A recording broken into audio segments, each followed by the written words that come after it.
ராஜா உமக்கு நன்றி. ஹல்லேலூயா. தூயாதே தூயவரே உமது புகழை நான் பாடுவேன். தூயாதே தூயவரே உமது புகழை நான் பாடுவேன். பாரில் எனக்கு வேறென்ன வேண்டும்,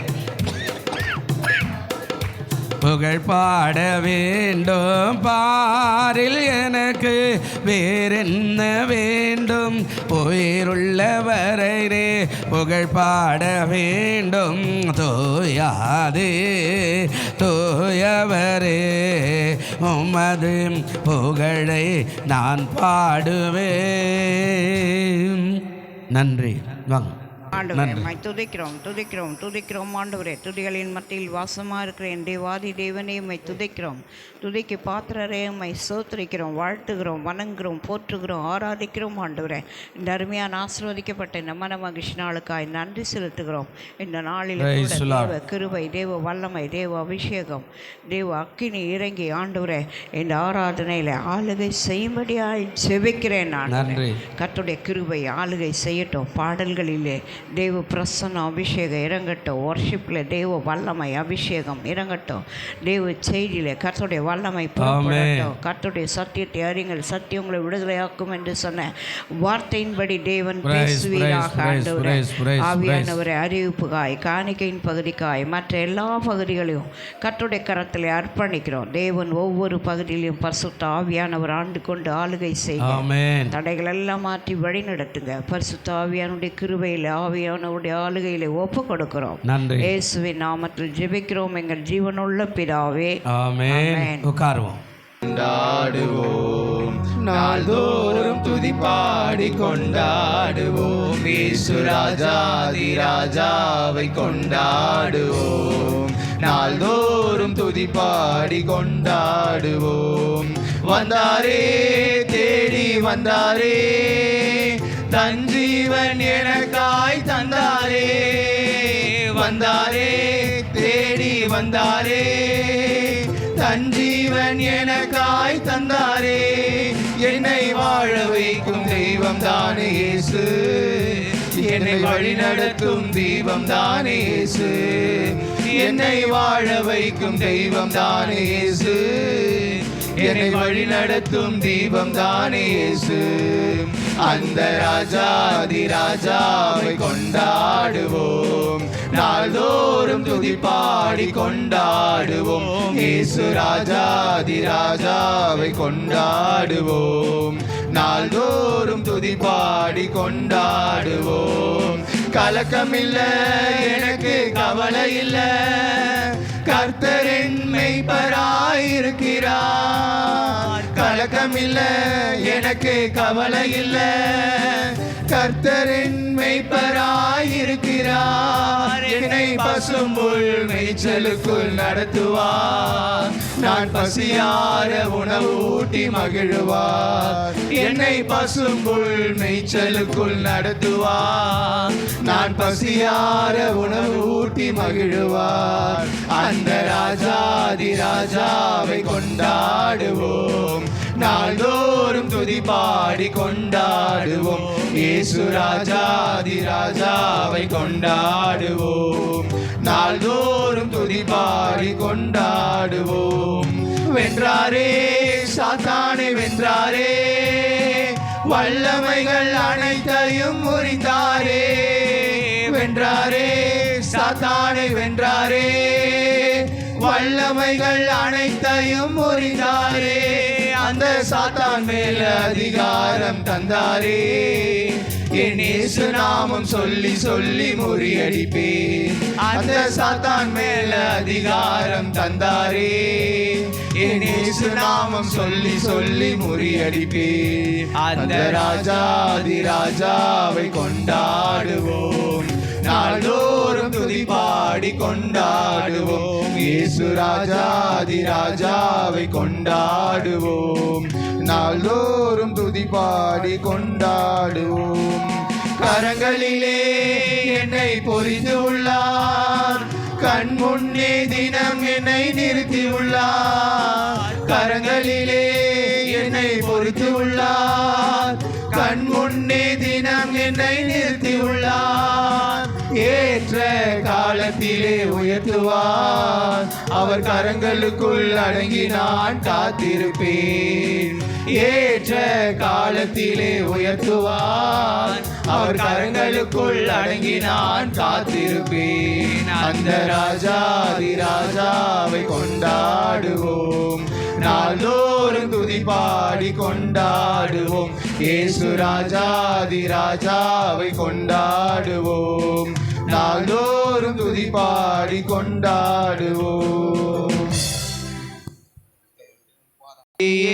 உம்மை அன்றி யாரை பாடுவேன், ஏசையா உந்தன் அன்பு உள்ளம் பொங்குதே, ஏசையா உந்தன் அன்பு உள்ளம் பொங்குதே, உம் பாதம் பணிந்தே என்னாலும் துதியே, உம்மை அன்றி யாரை பாடுவேன், ஏசையா உந்தன் அன்பு உள்ளம் பொங்குதே, ஏசையா உந்தன் அன்பு உள்ளம் பொங்குதே.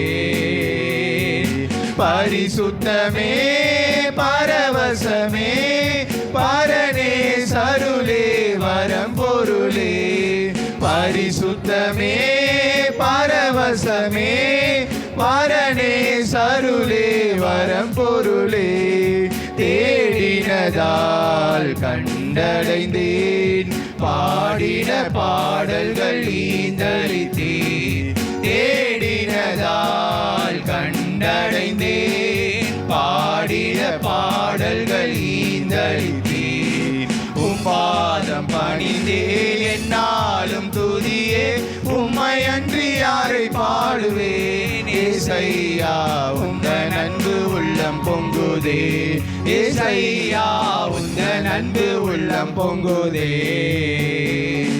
புது எண்ணெயால் புது பலத்தால் புதிய கிருபை புது கவியால், புது எண்ணெயால் புது பலத்தால் புதிய கிருபை புது கவியால், நிரபினிதம் நடத்துகிறீர், நூதன சாலேமில் சேர்த்திடுவீர், நிரம்பினிதம் நடத்துகிறீர், நூதன சாலேமில் சேர்த்திடுவீர், உம் பாதம் பணிந்தீர் என்னாலும் துதியே, உம்மை அன்றி யாரை பாடுவேன், ஏசையா உந்தன் அன்பு உள்ளம் பொங்குதே, ஏசையா உந்தன் அன்பு உள்ளம் பொங்குதே.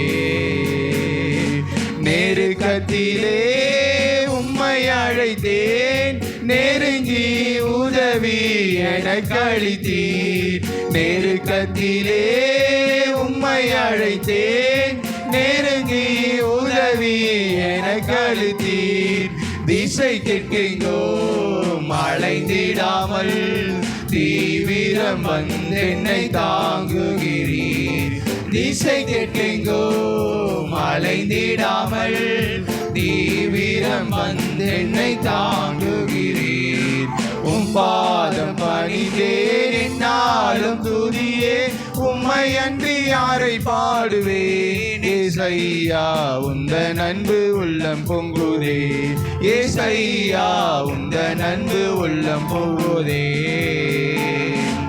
என் முன் செல்லும் உம் சமூகம் எனக்கு அளிக்கும் இளைப்பாறுதல், என் முன் செல்லும் உம் சமூகம் எனக்கு அளிக்கும் இளைப்பாறுதல், உமது கொலும் தடியும் உண்மையா என்னையும் தேற்றிடுதே, உமது கொலும் தடியும் உண்மையா என்னையும் தேற்றிடுதே, உம் பாதம் பணிந்தேன் என்னாலும் துதியே, உம்மை அன்றி யாரை பாடுவேன், ஏசையா உந்தன் அன்பு உள்ளம் பொங்குதே, ஏசையா உந்தன் அன்பு உள்ளம் பொங்குதே.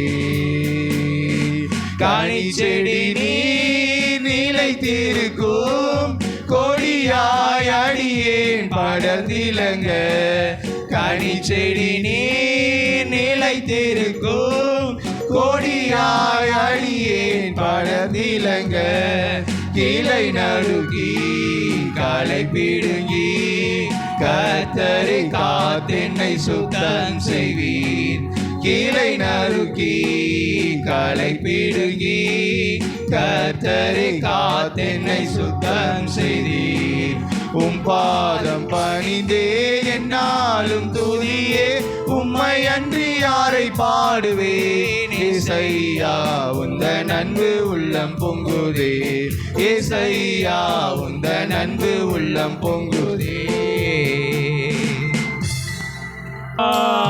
வனபூமி ஒழிந்து போனாலும் உம் வார்த்தை என்றும் மாறாதே இவ்வார்த்தை அழிந்து மறைந்து போ விசுவாசி என்றென்றும் பிழைப்பா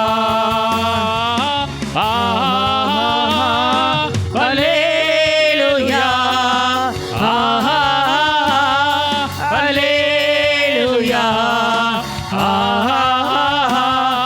அல்லேலூயா அல்லேலூயா அல்லேலூயா அல்லேலூயா அல்லேலூயா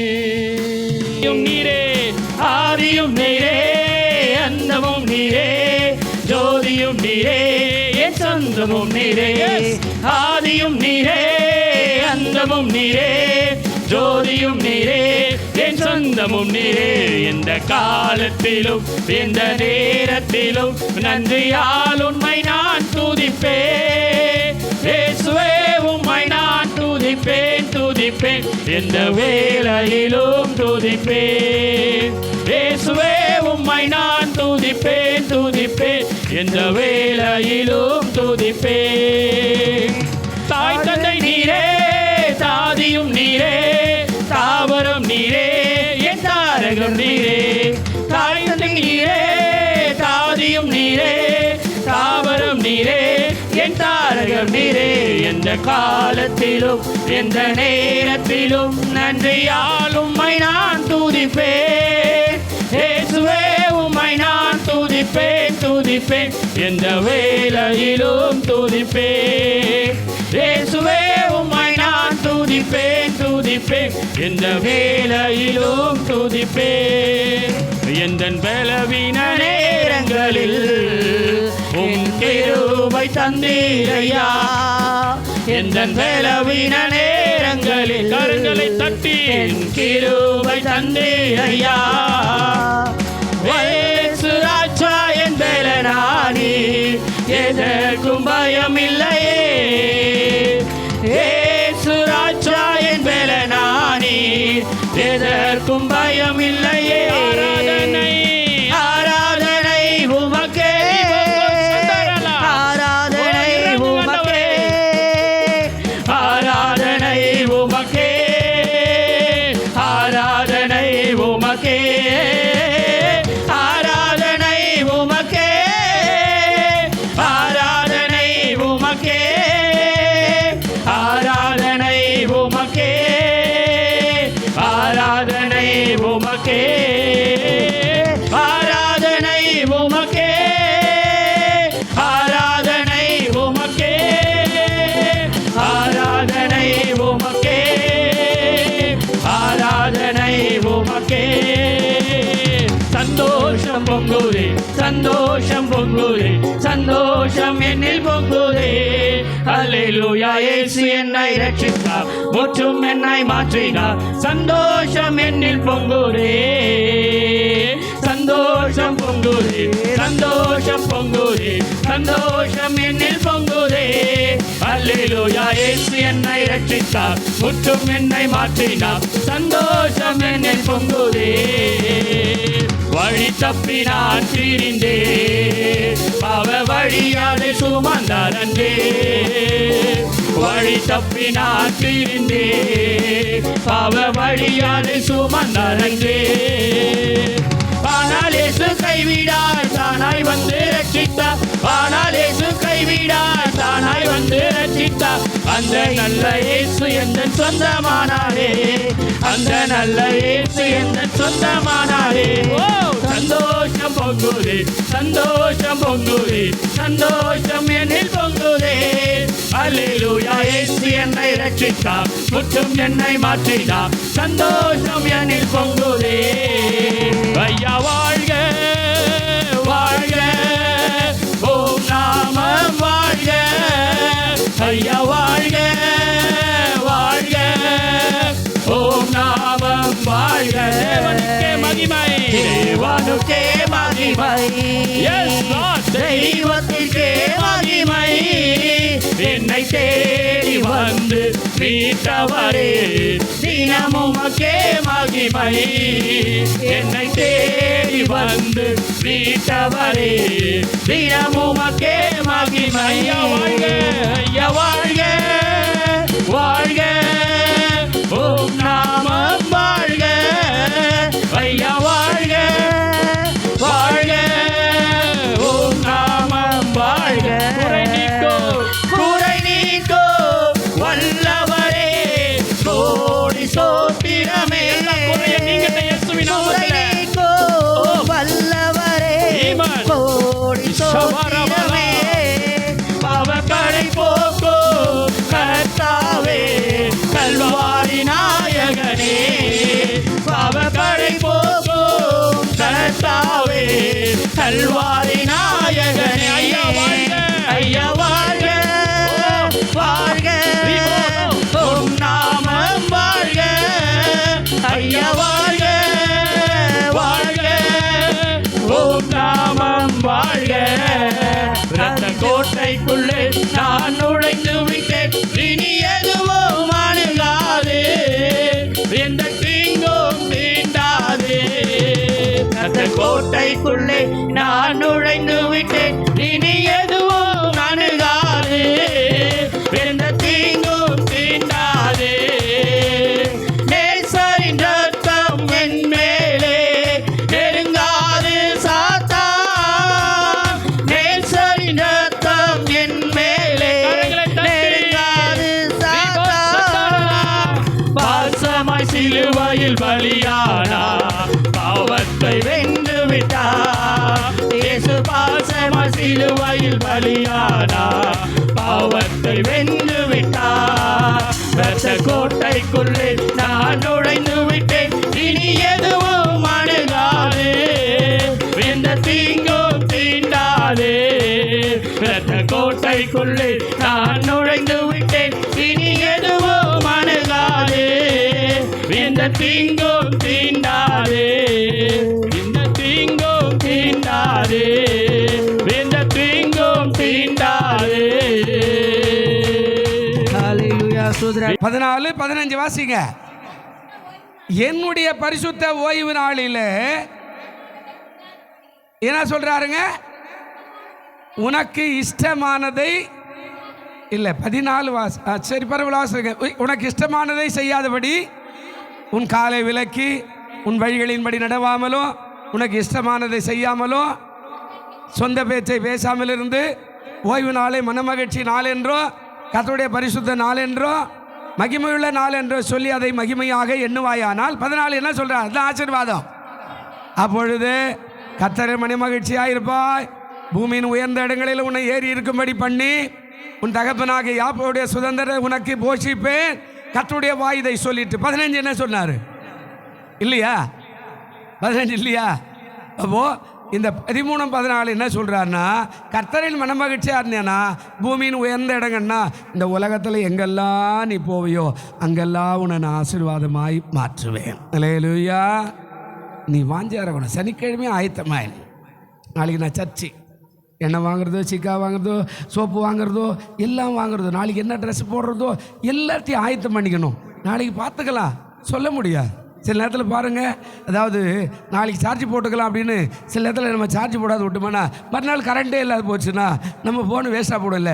அதுபோல் நாளைக்கு ஆராதனைக்கு இன்னைக்கு நீ ஆயத்தமானேன்னா ஞாயிற்றுக்கிழமை ஆசீர்வதிக்க ஆண்டவர் வல்லவராக இருக்கிறார். அல்லேலூயா சொல்லுங்க, அல்லேலூயா.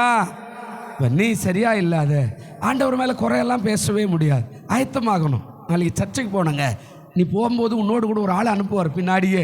உன்னுடைய வாஞ்சியை பார்த்து தாகத்தை பார்த்து பக்கத்து விட்டு அக்கத்து விட்டு யாரோ ஒருத்தன் ரொம்ப கஷ்டமாக்குதுமா, நான் கூட வரட்டுமாம்மா சர்ச்சுக்கு அப்படின்னு உன் பின்னாடி அனுப்புறதுக்கு ஆண்டவர் ஆயத்தமாக இருப்பார். ஆனால் நீ சோம்பேறியாக இருந்து 8 மணிக்கு தான் ஏந்துக்குவேன், 9 மணிக்கு தான் போவேன்னா உனக்கு ஆளும் வராது தாளும் வராது, எதுவுமே வராது மாதிரி ஆகிடும். கர்த்தர் உங்களை ஆசீர்வதிப்பார். தேவனுடைய வார்த்தையை இப்பொழுது நாம் போகலாம். 2 சாமுவேலின் புத்தகம் 22-29 வசனம். 2 சாமுவேல் 22-29 வசனம் என்ன சொல்றாருங்க? கர்த்தராகிய தேவரீர் என்னுடைய விளக்காயிருக்கிறீர். கர்த்தர் என் இருளை என்ன வாக்குறாருங்களாங்க? வெளிச்சமாய். இருளாய் இருக்கிற காரியத்தை வெளிச்சமாய் மாற்றுவென்றார். அந்த வெளிச்சமாய் மாற்றுவதற்கு அவர் சொல்றார், நான் தான் உனக்கு விளக்கா இருக்கிறேன் அப்படின்றார். அப்போ நம்ம இருளை வெளிச்சமாய் மாற்றுவதற்கு ஆண்டவர் வல்லவராய் இருக்கிறார். நம்முடைய இருள் எப்படி இருந்தாலும் சரி, அதை பவராய் மாற்றுவதற்கு ஆண்டவர் வல்லவராய் இருக்கிறார். அந்த இருளை மாற்றுவதற்கு ஆண்டவர் வல்லமுள்ள தேவனாய் இருக்கிறபடினால அந்த இருளை போக்குவதற்கு நாம் ஆயத்தமாக இருப்போம். கர்த்தர் நிச்சயமாய் நம்மை ஆசீர்வதிப்பாராக.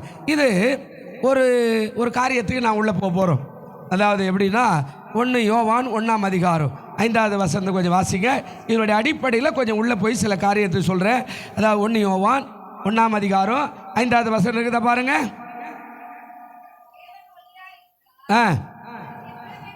அழகா பேசுறார் பாருங்க. தேவன் ஒளியாய் இருக்கிறார், அவரில் எவ்வளவு வேணும் என்ன இல்லையாங்க? இருள் இல்லை. இது நாங்கள் அவரிடத்தில் கேட்டு உங்களுக்கு அறிவிக்கிற விசேஷமாய் இருக்கிறார். ஆண்டவரை பற்றி வேதத்தில் தேடி தேடி தேடி வாசித்தா ஒவ்வொரு பகுதியும் வித்தியாசமாய் வருகிற இந்த பகுதி ஆச்சரியமாக இருக்கிற ஆண்டவர் சொல்றார். அதாவது தேவன் எப்படி இருக்கிறாரா?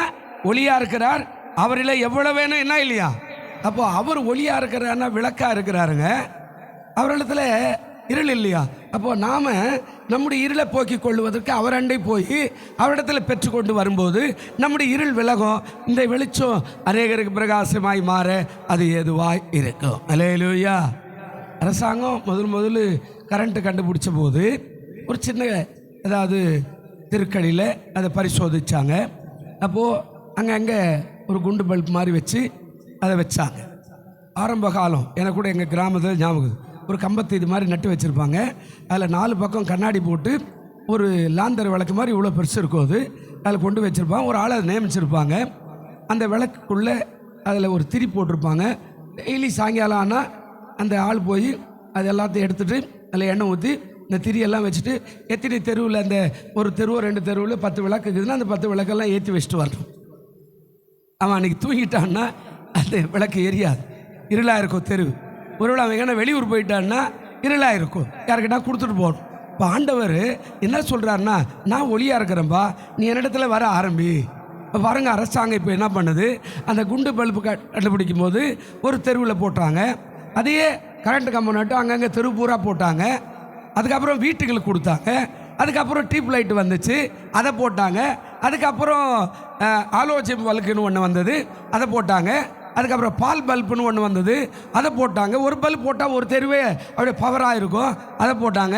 இப்போ அதெல்லாம் கூட வேண்டாம், கரண்ட்டு மிச்சம் பண்ணும், பூமி உஷ்ணமாகுது அப்படின்னா இப்போ வந்து எல்இடி வந்துடுச்சு. எல்இடி போட்டால் போதும், எத்தனை போட்டாலும் கரண்ட்டுக்கு மெதுவாக இருக்கும், அதாவது ஓவர் ஹீட்டெல்லாம் இருக்காது அப்படின்ற மாதிரி கண்டுபிடிச்சி அரசாங்கம் என்ன பண்ணுது, இப்போ தெருக்கள் எல்லாம் விளக்காயிருது. அன்றைக்கு ஒரே ஒரு கிராமத்தில் ஒரு இடத்துல இருந்த விளக்கு இன்றைக்கி தெருவில் எல்லாம் போகுது, ரோடெல்லாம் போகுது. இங்கேருந்து நீங்கள் மீஞ்சூர் வரைக்கும் போனீங்கன்னா ரோட்லெல்லாம் விளக்காக இருக்குது. அன்றைக்கி ரோட்லெலாம் விளக்கு இருக்காது.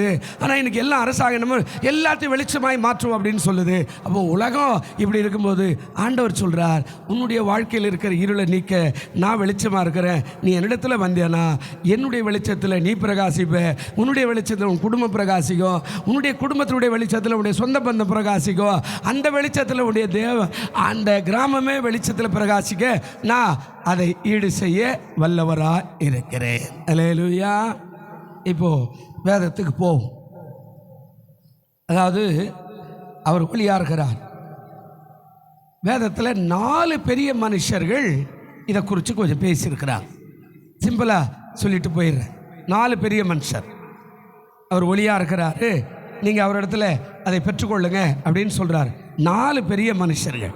இதை நாம் இன்றைக்கு கொஞ்சம் தியானிக்க போகிறோம். ஆண்டவருடைய நாமத்துக்கு மகிமை உண்டாகட்டும். 4 பெரிய மனிதர்கள் இப்போ பார்ப்போம், உள்ளே போகலாம். முதலாவது தாவீது இதை குறித்து பேசியிருக்கிறார்.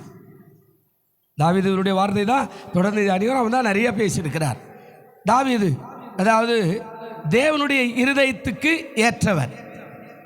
அவங்க கூட இந்த ஒளியை குறித்து பேசியிருக்கிறார். 2வது ஏசாயா தீர்க்கதரிசி பேசியிருக்கிறார். அதாவது இவர் தீர்க்கதரிசிகள்லாம் முதன்மையானவராய், பெரியவராய், இரத்த சாட்சியாய் மரித்தவர். உடைய பின்புலம் உங்களுக்கு சொல்கிறேன். இவர் அந்த ஒளியை குறித்து பேசியிருக்கிறார். 3வது மீகா என்ற தீர்க்கதரிசி பேசியிருக்கிறார். இவர் யார் அப்படின்னா இயேசுடைய பிறப்பை துல்லியமாய் வெளிப்படுத்தின ஒரு தீர்க்கதரிசி. இயேசுடைய பிறப்பை, ஏன்னா 400 ஆண்டுகள் ஒன்றுமே இல்லாத போயிடுச்சு. எந்த ஒரு வார்த்தையும் இல்லை, தரிசனமும் இல்லை, வெளிப்பாடும் இல்லை, எதுவுமே இல்லாதப்போ அவர் தான் வெளிப்படுத்தினார். முன்னாடியே இயேசுடைய பிறப்பை இவர் வெளிப்படுத்தினார். 4வது புதிய ஏற்பாட்டில் பவுல் என்று சொல்லப்படுகிறார். அந்த பவுல் வெளிப்படுத்தினார். இவர் யார் அப்படின்னா பிழைத்திருக்கிறேன் நான் இல்லை, இயேசு என்பதே என்ற வார்த்தையை பேசினவர்.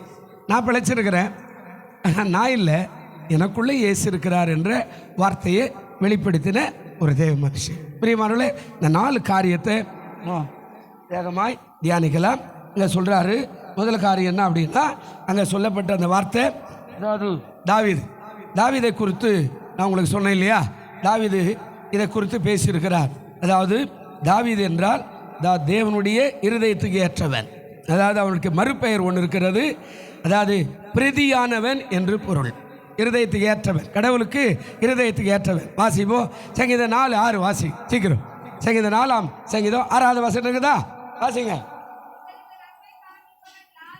எங்களுக்கு நன்மையை காண்பிப்பவன் யார் என்று சொல்லுகிறவர்கள் அநேகர். கர்த்தாவே,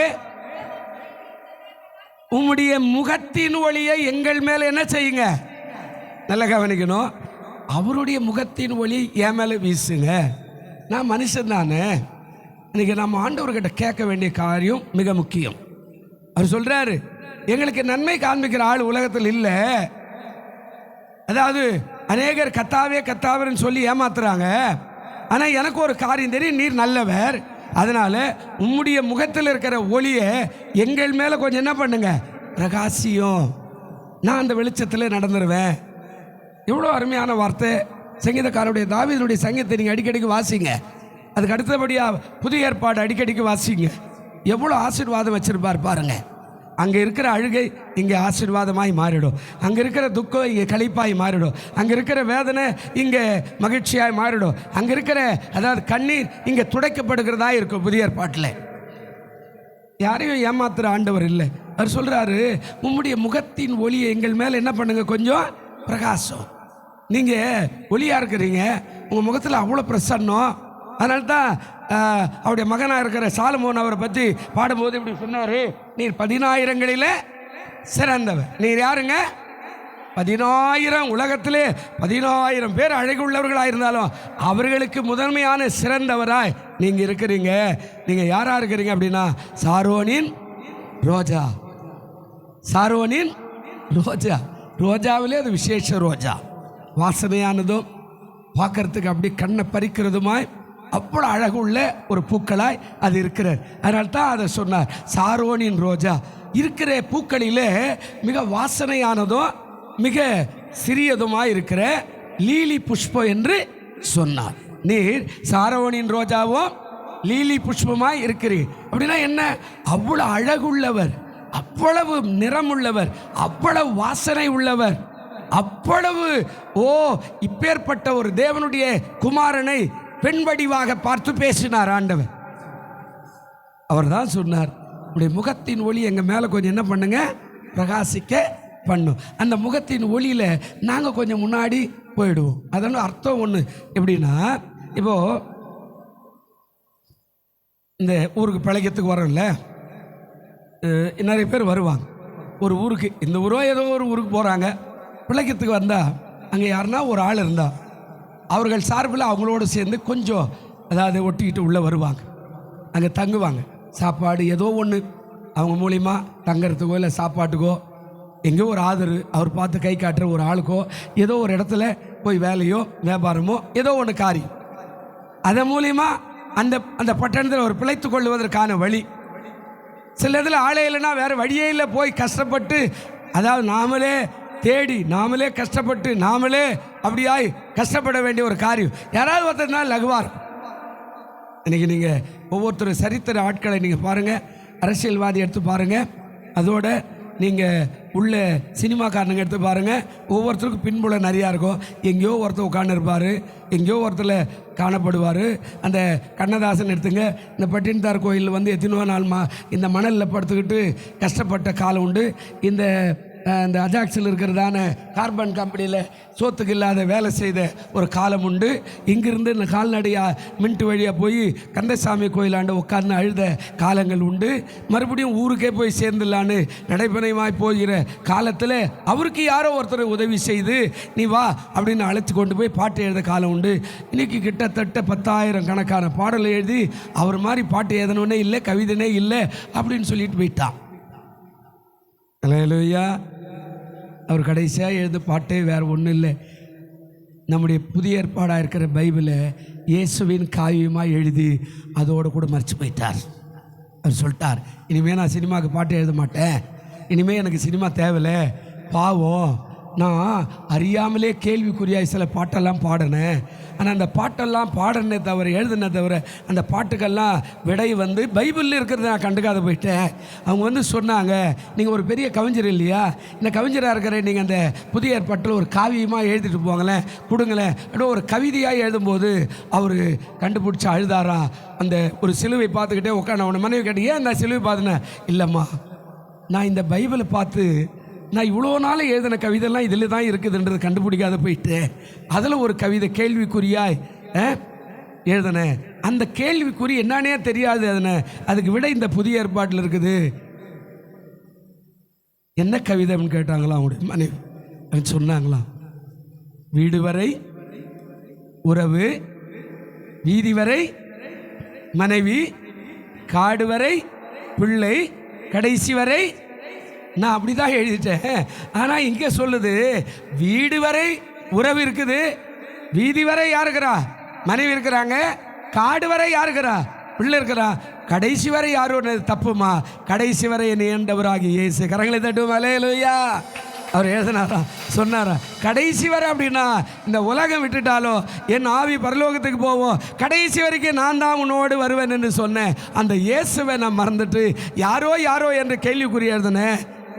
அவர் எழுதின கடைசி பாடல் அதானா, இயேசுவின் காவியம்.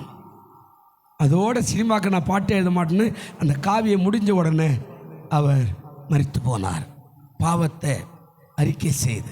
பிரியமானவர்களே, நம்ம வாழ்க்கை நம்ம நினைக்கிறோம் உலகம் ஆடுது பாடுது அதான் ஏன் மெய்யான இல்லை, அதெல்லாம் பொய்யானது தான். ஆனால் மெய்யானது இயேசுனார் தான். அல்லேலூயா. சொல்லுங்க அல்லேலூயா. அவர் கடைசியாக முடிச்சுட்டார். அவர் சப்ஜெக்ட் அவ்வளோதான்.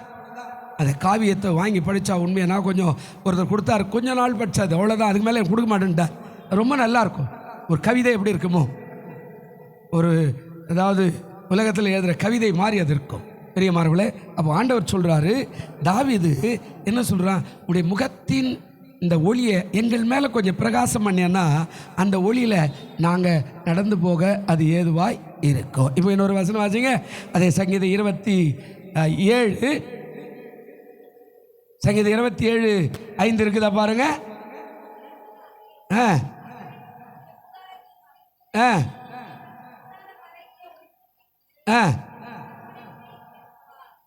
ஒன்றாவது வசனம் வாசிமா. சங்கீதம் 27:1. ஆண்டவர் சொல்றார் பாருங்க, கர்த்தர் என்னுடைய வெளிச்சமோ என்னுடைய ரட்சிப்புமானவர், யாருக்கு பயப்படுவேன்? கர்த்தர் என் ஜீவனின் அரணானவர், யாருக்கு? இப்போ உங்களுடைய முகத்தின் ஒளியை என் மேலே பிரகாசினாரு. கர்த்தர் என் வெளிச்சமோ என்னுடைய ரட்சிப்பு. நான் கெபிகளில் வாழ்ந்தபோது எனக்கு அவர் தான் வெளிச்சம் கொடுத்தார். அந்த வெளிச்சத்தில் தான் நடந்தேன். அந்த வெளிச்சம் இல்லைன்னா நான் மாண்டு போயிருப்பேன். எத்தனையோ சிங்கத்தின் மத்தியில், எத்தனையோ கரடியின் மத்தியில், ராஜா சவுலுடைய வாழ்க்கையில கூட நான் மறித்து போயிருப்பேன். ஆனால் அந்த முகத்தின் ஒளி என் மேலே பிரகாசம்னு சொன்னல, அந்த முகத்தின் வெளிச்சங்க சொல்கிறாரு, கர்த்தரின் வெளிச்சமோ என் ரட்சிப்புமானவர். ஆண்டவரை நெருங்கிட்டேன், இனி யாருக்கு நான் பயப்படுவேன்? சவுலுக்கே நான் பயப்பட மாட்டேன், இனிமேல் இந்த கூட்டத்தாருக்கு நான் பயப்பட மாட்டேன். அவர் சொல்கிற கர்த்தரின் ஜீவன் அரணாக இருக்கிறார், அவர் தான் எனக்கு முன்னும் பின்னுமாய் பாதுகாப்பாக இருக்கிறார், இனிமேல் நான் யாருக்கு அஞ்சுவேன் அப்படின்னா. பிரியமானவர்களே, அப்போ முதலாவது ஆண்டவர் சொல்றாரு, தேவரீர் என் விளக்காயிருக்கிறீர், என் இருளை என்ன பண்ணுவீங்க? பக்கத்தில் இருக்கிற கைப்பிடி சொல்லுங்க, உங்க இருளை வெளிச்சமாய் மாற்றுகிறவர் ஆண்டவராக இயேசு இருக்கிறார். நீ கவலைப்படாதே, அல்லேலூயா, அவர் இருக்கிறார். அந்த முகத்தின் ஒளி நீங்க பாருங்க, இது சும்மா சொல்லல. மோசே மேலே போறார், 40 நாள் இருக்கிறார். சில கட்டளை எல்லாத்துல நம்மெல்லாம் கூட அப்படி தான் இருக்கணும். வீட்டுக்காரர் ஜெபம் பண்ணுறா, மனைவி சொல்லணும், வீட்டுக்காரர் ஐயா வேலையாக இருக்கிறாரு, அவர் ஜெபம் பண்ணுறாரு, நீங்கள் டிஸ்டர்ப் பண்ணாதீங்க அப்படின்லாம் கூட சொல்லக்கூடாது, காட்டி கொடுக்கக்கூடாது. அவர் ஒரு வேலையாக்குறார், 2 மணி நேரம் பொறுத்து வாங்க. மனைவி ஜெபம் பண்ணுறாங்கன்னா புருஷன் சொல்லணும், கொஞ்சம் வேலையாக இருக்கிறாங்க எங்கேயோ, ஒரு 1 மணி நேரம் பொறுத்து வாங்க. ஜெபத்துக்கு இடையூறு வராதபடி நீங்கள் பார்த்துக்கணும். இப்போ மோசே போறார், சட்டத்திட்டம் போட்டார், ஒருவனை மலையை தொடக்கூடாது, ஜாக்கிரதை. ஒரு ஆடு மாடு கூட மேயக்கூடாது, ஜாக்கிரதை. நீ மேலே வரணும். மேலே வரும்போது எப்படி வரணும் அப்படின்னா, அதாவது இந்த பலகையெல்லாம் நல்லா சீவி, நல்லா அழகாக ஒரு புத்தகமாக 2 பலகை எடுத்துக்கிட்டு நீ மலை மேலே வரணும். தேவன் எப்போதுமே அவசரக்காரனுக்கு எந்த ஆசீர்வாதத்தையும் வர வைக்க மாட்டார். அல்லேலூயா சொல்லுங்க, அல்லேலூயா. முதல்ல கூப்பிட்டார், போயிட்டான். அந்த மலை ரொம்ப பெரிய மலை. போனவங்க சொல்கிறாங்க, நானும் போகிறதுக்கு ரொம்ப பிரயாசப்படுறேன், இஸ்ரவேலுக்கு போக முடியல, சண்டை போட்டுனே இருக்கிறான், இப்போ தான் சமாதானம் ஆகிருக்குது, ஒருவேளை அடுத்த வருஷமாவது போகலாம் நான் ஆசைப்படுறேன். ஆனால் இப்போது விலை உயர்ந்து போச்சு. அன்றைக்கி வெறும் 90,000 ரூபாய் 65,000 ரூபாயில் கூட்டின்னு போனேன் இஸ்ரேல் தேசத்துக்கு, இன்றைக்கி 1,68,000 ரூபாய் கேட்குறான். எங்கே போகிறது? ஜெபம் பண்ணுற அந்த சீனாய் மலையில் மேலே ஏறுறாராம் மோசே. போக முடியாதா? காலையில் போனால் தான் ஒரு பாதி வரைக்கும் போகணும், அதுக்கு மேலே போக முடியாது. செடி இருக்கும், மரம் இருக்கும், அப்படியே முள் இருக்கும், பாதையே கிடையாது, அது மேலே ஏறணும். வெயில் ஏற ஏற ஏற ஏற ஏற ஏற்கனவே அந்த முகமதிய பகுதி எல்லாமே உஷ்ணமான பிரதேசம், அந்த வெயில் அதிகமாக கொடுமையாக இருக்கும். அவைகள் ஏறி வா அப்படின்றாரு. அவன் ஏறுறான் ஏறுறான் ஏறுறான் ஏறுறான், போய் 40 நாள் இருந்துட்டான். கர்த்தருடைய காரியத்தில் ஜெபம் பண்ணா, ஆண்டவரோட பேசினா, எல்லாத்தையும் முடிச்சுட்டு வரும்போது கையினாலே எழுதப்பட்ட கற்பனையை ஒரு கல்லை ஆண்டவர் அந்த அக்கினியில் வெட்டி அதில் விரலில் எழுதி 10 கட்டையில் கையில் கொடுத்து இது எடுத்துன்னு போட அப்படின்னார். கீழே வரும்போது பாதியில் சத்தம் கேட்குது, அங்கே நடக்குது. அதுக்குள்ளே ஆர்வன்ற அடுத்த உடன் ஊழியர் இருக்கிறார்ல, அவர் பண்ண கூத்து கொஞ்சம் நெஞ்சில்லை. இந்த மக்களெல்லாம் பண்ண அநியாயத்துக்காக எப்படியான நாசமாக போங்கடான்னு உன் காதில் கழுத்தில் இதெல்லாம் கொண்டு வாங்கன்னு சொல்லி அதை நெருப்பில் போட்டு ஒரு கண்ணு குட்டி வச்சு உங்களை கூட்டின்னு வந்த தெய்வம் தாண்டா அப்படின்னு சொல்லி வழிகாட்டின உடனே ஆடல் பாடல் ராத்திரி ஆடினாங்கல்ல, ஆடல் பாடல் குதிச்சாங்க, ஆடினாங்க, பாடினாங்க, குடித்தான், வெறிச்சான், கூத்தடித்தான். அடுத்த மனைவி பிடிச்சி அப்பா விபச்சாரம் வேசிதானே எல்லாம் பார்த்து ஆண்டவர் கோபம். இவன் வந்தா பாருங்க, இவனுக்கு ரொம்ப கோபம் வந்த உடனே இவனுக்கு அப்படியே அந்த கோபத்தில் என்ன செய்யறன்னு தெரியாம தூக்கி அந்த 2 கல்லி அப்படியே டமான்னு போட்டான் பாருங்க. அது 2 ஆயிடுச்சு. அதை உடைச்சி இழுத்து வேதனையாய் பண்ணிட்டான். தவறு பண்ணிட்டான் மோசே. ஊழியக்காரனுக்கும் இருக்குதானே செய். மேலே கருசோ ஜனங்க பாவம் பண்ணிட்டாங்க, விட்டுறா நான் அழிக்கிறேன்னு மேலே கூடுற கேட்குறார். ஆனால் இவன் ஊழியக்காரனா அந்த கூட தவறு பண்ணிட்டேன். ஏன் தெரியுமா? இல்லை ஆண்டவர், இவ்வளோ ஜனங்களை எப்படி அழிப்பீங்க, என்ன வேணா அழிச்சிருங்கன்றா. ஆனால் இவனுக்கு கோபம். எவ்வளோ தான் பேசுகிறேன், ஜனம் உருப்பட மாட்டேன்தே, கீழ்ப்படிய மாட்டேன்தே, செவி கொடுக்க மாட்டேன்தே. நம்ம கூட கூப்பிட்றேன் இல்லை, சபைக்கு வாங்க சபைக்கு வாங்க சபை. அட போய் வேறு வேலை இல்லை, ஆமாம் வந்துருங்க சிஸ்டர், வந்துருங்க பிரதர், அட முடியா. நிறைய பேர் சொல்கிறாங்கல்ல. இவனுக்கு கோபம் வந்து டம்மானு போட்டு உடைச்சான். இப்போ மறுபடியும் கொஞ்ச நாள் பொறுத்து மறுபடியும் ஆண்டவர் சொல்கிறார், மோசே சொல்லுங்க ஆண்டவர், உன் ஜனங்கள் செஞ்ச தவிர நீயும் செஞ்சுட்ட, உடைச்சிட்டு இல்லை, மறுபடியும் மேலப்பா.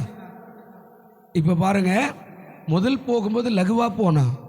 இன்றைக்கி நிறைய விசுவாசி கீழ்ப்படியாமல் போகும்போது தான் சில இப்படிப்பட்ட அதாவது சிறுமையை சுமக்க வேண்டியதாக இருக்குது. ஒழுங்காக இருந்தால் ஒன்றும் வராது.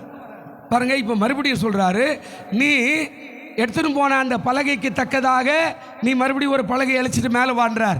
இப்போ மறுபடியும் மரத்தை வெட்டுறான், மறுபடியும் பலகை சரி பண்ணுறான், இழைக்கிறான், 2 பலகையை கட்டி தலை மேலே வச்சுக்கிட்டான்.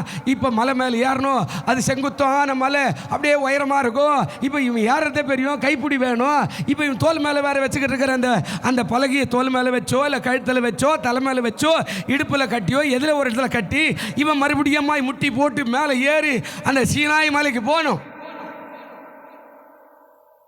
நல்லா யோசிச்சு பாருங்க. நாம் சரியாக நம்மளை ஆண்டவர் அழைச்சா அந்த பாதையில் சரியாகவே போயிருந்தேன்னா ஒரு உபத்திரம் வந்தாலும் கர்த்தர் காப்பாற்ற வல்லவராய் இருக்கிறார். அல்லேலூயா. 2வது மறுபடியும் வாண்டுறாரு.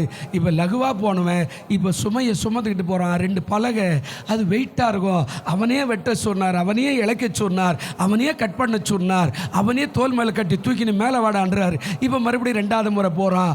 அவன் செடியை பிடிச்சி மரத்தை பிடிச்சி உஷ்ணத்தில் வெயில்ல அந்த சீனாய் மலை ரொம்ப உயரமான 500 மீட்டர் உயரம் இருக்குன்றாங்க. நான் போய் பார்க்கணுன்னு ஆசைப்பட்டுனுக்கிறேன். கர்த்தருக்கு சோத்திரம் ஜெபம் பண்ணுங்க. கர்த்தருக்கு தான் புது வருஷமாவது போகணுன்னு ஆசைப்படுறேன். அந்த மலை மேலே ஏறி போய் மறுபடியும் 40 நாள் தேவ சமூகத்தில் இருக்கிறா. இப்போ கர்த்தர் சொல்றார், இவன் எழுதுறான். முதல்ல கர்த்தரே எழுதினார், கர்த்தரே வெட்டினார் கல்ல, ஒரு பலகைய மாதிரி ஒரு புத்தகத்தை மாதிரி இப்படி ஒரு 2 காரியத்தை பண்ணார். இப்போ இவன் என்ன பண்ணுறான், வெட்டி இழைச்சி இப்போ இவன் எழுதி போட்டுன்னு வர மாதிரி ஆண்டவர் மாற்றிட்டார். இப்போ எழுதி 40 நாள் கீழே வரான். வந்த உடனே மறுபடியும் அதை தோல் மேலே சுமந்துட்டு கீழே வரான். வந்த உடனே அவருடைய முகம் பிரசன்னமாய் இருக்கிறது. ஜனங்க அவனை பார்க்கும்போது கை வச்சுக்கிறாங்க. மோசையே, உன் முகத்தை என்னால் பார்க்க முடியலப்பா, உன் முகத்தில் பிரசன்னம் இருக்குது, கண் கூசுது, எங்களால் நேராக மூஞ்சை பார்க்க முடியல, தயவு செய்து எங்களை விட்டுருணுமோன்னு ஆண்டவர்கிட்ட கேட்குறான். என்ன ஆண்டவரே, 40 நாள் உபவாசத்து வந்தில்ல, தேவனுடைய ஒளிவு மேலே இருக்குது. அதனால் இப்போது மோசை என்ன பண்ணுறா அப்படின்னா, முக்காடு போட்டு கண்ணை மூடிக்கிட்டு முன்னாடி நின்று பேசுகிறான் ஜனங்கிட்ட. அதுதான் இன்றைக்கு முகமதியை பண்ணில அந்த துபாய் தேசத்தில் ஒரு ட்ரெஸ்ஸை போட்டுன்னு இருப்பாங்கல்ல, அன்றைக்கி மோசே போட்ட ட்ரெஸ் தான் அது. நல்ல பெரிய அங்கஸ்டர் மாதிரி தலையில் ஒரு ரிங் மாதிரி போட்டிருப்பாங்க. அது இப்படி தொங்கும், முகத்தை பார்க்கக்கூடாது யாரும், அப்படி மூண்டி ஆண்டவர் மக்களுக்கு கூட பேசுவான். ஏன் தெரியுமா, அந்த முகத்தை பார்த்த உடனே அப்படியே சூரியன் அடிக்குது, கண் அப்படியே கூசுது. இவ்வளோ ஒளி உன் முகத்தில் நான் பார்த்தது இல்லையே. எப்போ 20 நாள் 30 நாள் 40 நாள் தேவனுடைய சமூகத்தில் இருந்து வரும்போது இங்கே சொல்கிறாரு, தேவரீ இந்த வசனம் இப்போ சொன்ன இல்லையே, சங்கீதம் 4:6 என்ன சொன்னாங்க, கர்த்தரின் வெளிச்சமோ என் ரட்சிப்பான்னு இங்கே சொன்னார். சங்கீதம் 4:6 என்ன சொன்னாங்க, என்ன சொன்னார், எங்களுக்கு நன்மை காண்பிப்பு யாருன்னு சொல்கிறாரு, உம்முடைய முகத்தின் ஒளியை எங்கள் மேல் என்ன பண்ணுங்க, நீங்கள் கேட்டால் உபவாசித்தா அந்த ஒளி உங்கள் மேல் பிரகாசமாய் மாறிடும். அல்லேலூயா. கர்த்தருடைய வார்த்தை இறங்கிச்சுன்னா, கர்ப்பத்தை பார்த்து பேசினா கொடுனா உன் கர்ப்பம் நிச்சயமாய் தேவனுடைய பிள்ளையை சுமக்கிற கர்ப்பமாய் மாறும். காற்றை பார்த்து பேசினார், இறையாதே, அமைதி ஆயிட்டது. கடலை பார்த்து பேசினார், கொந்தளிக்காதே, அமைதி ஆயிற்று. பிசாசை பார்த்து பேசினார், ஓடிப்போ, ஓடி போய் விட்டா. மரணத்தை பார்த்து பேசினார், எழுந்திரு என்று சொல்லுகிறேன், எழுந்தது.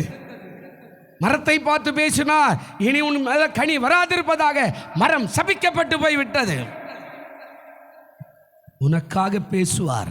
அப்போ ஆண்டவர் சொல்கிறார், உடைய முகத்தினுடைய பிரசன்னத்தை கேளு, அந்த ஒளிவு மேலே வந்தா நீ அப்படியே பிரகாசிக்கிறவனாய் மாறிடுவே. அல்லேலூயா.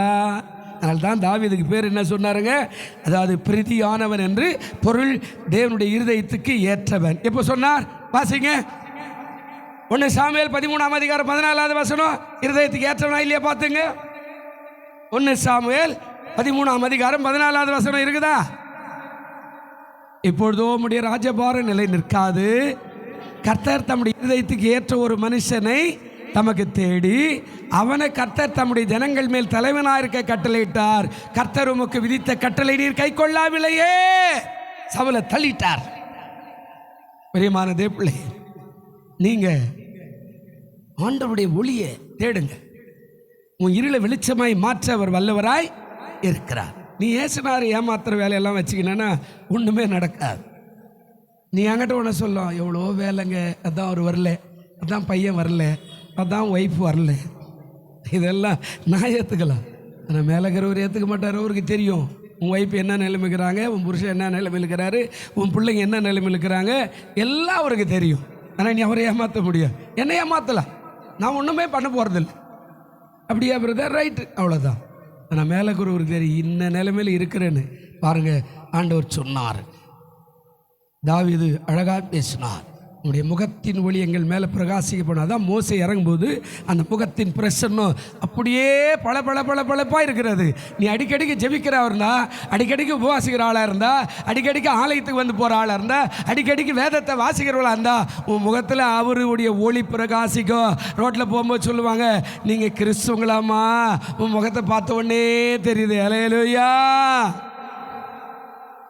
நீ அதெல்லாம் செய்யலைன்னா உன் முகத்தை பார்த்தா நீ கிறிஸ்து மாதிரியே தெரியலையாப்பா, என்னப்பா இப்படி இருக்கிற? ஆண்டவருடைய பிரசன்னம் மேலே எப்போ இருக்கும்? அடிக்கடிக்கு சபைக்கு வந்து போகிற ஆளாக இருந்தா, அடிக்கடிக்கு உபவாசிக்கிற ஆளாக இருந்தா, குடும்பத்துக்காக அடிக்கடிக்கு வேதத்தை இரவும் பகலும் தியானிக்கிற ஆளாக இருந்தா, சத்திய வசனத்தை கேட்குற ஆளாக இருந்தா உன் மேலே தேவனுடைய பிரசன்னம். தாவீது அதுதான் கண்டா. ரெண்டாவது பாருங்க, ஏசாயா தீர்க்கதரிசன புஸ்தகம். நான் சொன்னேன் இல்லையா, பிரதானமான ஆசாரியர், அதாவது யெகோவாவின் ரட்சிப்பு என்று பொருள். அவனுக்கு ஒரு பொருள் இருக்குது, பேர் யெகோவாவின் ரட்சிப்பு. ஏசாயா 2:5 வாசிங்க சீக்கிரம். ஏசாயா தீர்க்கதரிசன புஸ்தகம் 2ஆம் அதிகாரம் 5வது வசனம் வாசிங்க. கர்த்தரின் வெளிச்சத்திலே நடப்போம் வாருங்கள் கூப்பிடுறார் தீர்க்கதரிசி. யாக்கோபின் வம்சத்தாரே, இஸ்ரவேலரே, இப்படி கூட சொல்லலாம். கிறிஸ்தவர்களாக இருக்கிறவர்களே, இன்னும் கொஞ்சம் ஆணித்தரமா சொல்றா, ஷாலோம் கிறிஸ்துவ சபையில் இருக்கிறவர்களே. அல்லேலூயா. அப்படித்தானே வரும். அவர் சொல்றார், யாக்கோபின் வம்சத்தாரே, கர்த்தரின் வெளிச்சத்தில் நடப்போம் வாருங்கள். ஏன் இருளில் இருக்கிற? ஏன் இருட்டான பாதையில் இருக்கிற? வழி தெரியாம இருக்கிற? உனக்கு வழி தெரியல, ஆனா நான் வழி காட்டுறேன். எனக்கு நிறைய பேர் வழி தெரியாம சுத்திக்கிட்டு இருக்கிறான். அதனால தான் சொல்றார், கர்த்தரின் வெளிச்சம் உன் மேலே பிரகாசிக்கும், வாங்க நம்ம அதில் நடப்போம், நம்ம அது பாதை காட்டும், அது நமக்கு உதவி செய்யும், அது நமக்கு ஆசீர்வாதம் கொடுக்கும். உலகத்தில் இருக்கிற உச்சிதங்கள் எல்லாம் உனக்கு கொடுக்க நான் வல்லவராக இருக்கிறேன். அந்த வெளிச்சத்தில் நீ நடப்ப, நீ ஆசீர்வாதமாக இருப்போம், பிள்ளை ஆசீர்வாதமாக இருக்கும். ஆனால் நாம் செவி கொடுக்குறோமா? சரி, இந்த பிரதான ஆசாரியர் என்ன சொன்னார்? இன்னொரு வசனம் வாசிங்க. அதே ஏசாயா 60ஆம் அதிகாரம் 19 வாசிங்க பார்க்கலாம். ஏசாயா 60:19 வசனம். அதாவது என்ன சொல்றார் பாருங்க, இனி சூரியன் உனக்கு பகலிலே வெளிச்சமாயிராமலோ, சந்திரன் தன் வெளிச்சத்தில் உனக்கு பிரகாசியாமலோ, கர்த்தரே உனக்கு நித்திய வெளிச்சமோ, உன் தேவனே உனக்கு மகிமையுமாயிருப்பார். அல்லேலூயா. இது உலகத்தில் இருக்குது, மறுமையில் இருக்குது. இனி சூரியன் உனக்கு பகல்ல வெளிச்சம் தேவையில்லை, ஏன்னா அவருடைய வெளிச்சம் பிரகாசம் வந்துச்சுன்னா நீ எங்கே போனாலும் பாதையை கண்டுபிடிச்சி போயிடுவேன், உனக்கு அது தெரியும். சந்திரன் தன் வெளிச்சத்தில் உனக்கு பிரகாசிக்காது. ஏன் தெரியுமா? இருளில் கூட உனக்கு வெளிச்சம் காட்டுறதுக்கு ஏசுனார் உள்ளத்திலே இருக்கிறார். அல்லேலூயா. இது இந்த உலகம். இப்போ மேல் உலகத்துக்கு போனால் என்ன நடக்கும்? 20வது வசனம் வாசிங்க. இம்மையும் மறுமை என்ன சொல்றாரு பாருங்க. உன் சூரியன் இனி என்ன செய்யப்படுறதில்லை, அஸ்தமிப்பதில்லை, உன் சந்திரன் மறைவதில்லை, கர்த்தரே உனக்கு நித்திய வெளிச்சமாயிருப்பார். உன் துக்க நாட்கள் என்ன செய்யும்? இந்த உலகம் முடிஞ்சு மேலே போனாலும், இந்த உலகத்தில் இருந்தாலும் உன் துக்க நாட்கள் என்ன செய்யுங்க? அதுதான் யோவான் சொன்னார், உங்கள் துக்கம் என்னவாய் மாறிடும்? உங்கள் துக்கம் சந்தோஷமாய், உங்கள் துக்கம் துக்கமாய் மாறுன்னு சொன்னார். அப்படியே சொன்னார். உங்கள் துக்கம் எப்படி மாறும்? சந்தோஷமாய். இப்போ நம்ம சந்தோஷமாக ஆண்டவர் சமூகத்துக்கு ஓடியாரணும். ஆமாங்க, சந்தோஷமாக வரணும். எந்த ஒரு கூட்டத்துக்கும் சந்தோஷமாய் வரணும். ஆராதனைக்கு சந்தோஷமாக வரணும். தனி ஜபத்துக்கு சந்தோஷமாக போகணும். நான் ஜபம் பண்ணும்போது 4:30 மணி மழை பெய்ஞ்சிருக்கு, நான் 4 மணிக்கு உட்காந்துக்கிறேன். சரியான மழை, ஆண்டவரே ஜபம் போயிடும் போல இருக்குது, விசுவாசம் இருக்காது போயிடும் போது அப்படின்னு நான் ஜபம் பண்ணுகிறேன். சரியான மழை பெய்யுது பாருங்க. எனக்கு காலையில் ஆண்டவருடைய ஆலயத்துக்கு ஓடி வரணுன்ற வாஞ்சேன். நிறைய பேர் கேட்பேன், என்னையா இவ்வளோ காலையில் வந்துட்டேன், தூக்கம் வரல என்ன பண்ண உன்னை போனேன்னு ஒன்று சொல்லும், இல்லை டிவின்னு ஒன்று சொல்லும். எதுக்கு வம்பு? கோயிலில் வந்து உட்காந்துக்குவோமே, பைபிள் வாசிக்குவோமே, போய் நடப்போமே, எங்கேயும் அங்கே போவோமே, ஒரு டீ கடைக்கு போவோமே. இல்லை கவனிங்க, என் வேலை அதுதான். ஆனால் உங்கள் வேலை குடும்பம்னா நீ ஒரு மனைவிக்கு, பிள்ளைக்கு, புருஷனுக்கு சேவை செய்கிற வேலையெல்லாம் இருக்கும் இல்லை. ஆனால் ஆண்டவர் சொல்கிறாரு, உன்னுடைய சூரியன் இனி அஸ்தமிப்பதில்லை, உன் சந்திரன் மறைவதில்லை, கர்த்தரே உனக்கு நித்திய வெளிச்சமாய் இருப்பார். உன் துக்க நாட்கள் எப்போ? அவர் அண்டை வரும்போது. யாக்கோபின் வம்சத்தாரே வாருங்கள், கர்த்தருடைய வெளிச்சத்தில் என்ன செய்யணுமா? அழைப்படி கேட்டு நடக்கும்போது நம்ம அழைப்பேன்னு கேட்குறது இல்லை. அட விடப்பா, அவருக்கு வேறு வேலை இல்லை. 3 நாள் லீவ் வந்துடுச்சு தீபாவளிக்கு. எங்கன்னா ஊருக்கு போய் ஒரு சொந்தக்கார் என்னை கூட இன்னும் கூப்பிட்டுக்கிறாங்க. நான் தான் சொன்னேன், வர முடியாது, நான் நாளைக்கு ஒரு மீட்டிங் இருக்குது, நான் முடிச்சுட்டு தான் வருவேன். முடிச்சுட்டு பேருக்கு எதுக்கு வர்றது அப்படின்னாங்க. மிச்சம் இது இருந்தால் கொடுத்தா சாப்பிட்டு வரேன். இவ்வளோ தான் பண்ண முடியும், வேறு என்ன பண்ண முடியும்? இல்லைண்ணா என் பொண்ணுக்கு முதல் தீபாவளி, நல்லது, நல்லா சம்பாதிச்சு போடு, உன் மருமகனுக்கு உனக்கு நல்ல வை, மீதி இருந்தால் வச்சு வை, நான் வந்து சாப்பிட்டுக்கிறேன்.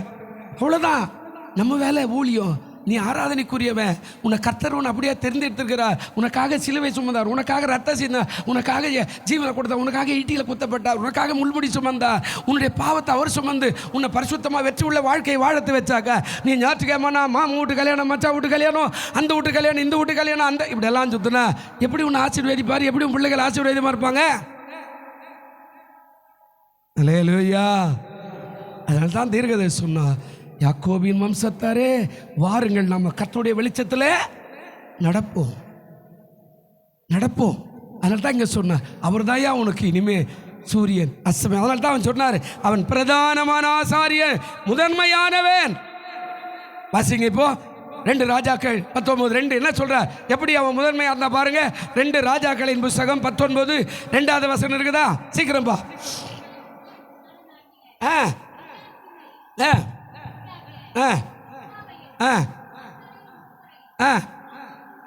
குமாரனாகிய ஏசையா என்னும் தீர்க்கதரிசனத்துக்கு ரட்டுடுத்தி கொண்டவர்களாக அனுப்பினார்கள். எல்லா தீர்க்கதரிசியும் ஏசையா தீர்க்கதரிசனம் வந்து நிற்கிறான்.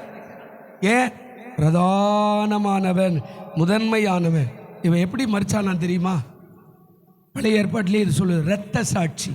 அவனை படுக்க வச்சு வாளால் அறுக்கப்பட்டு இறந்தான் என்று சொல்லுகிறார்கள். யோசிச்சு பாருங்க.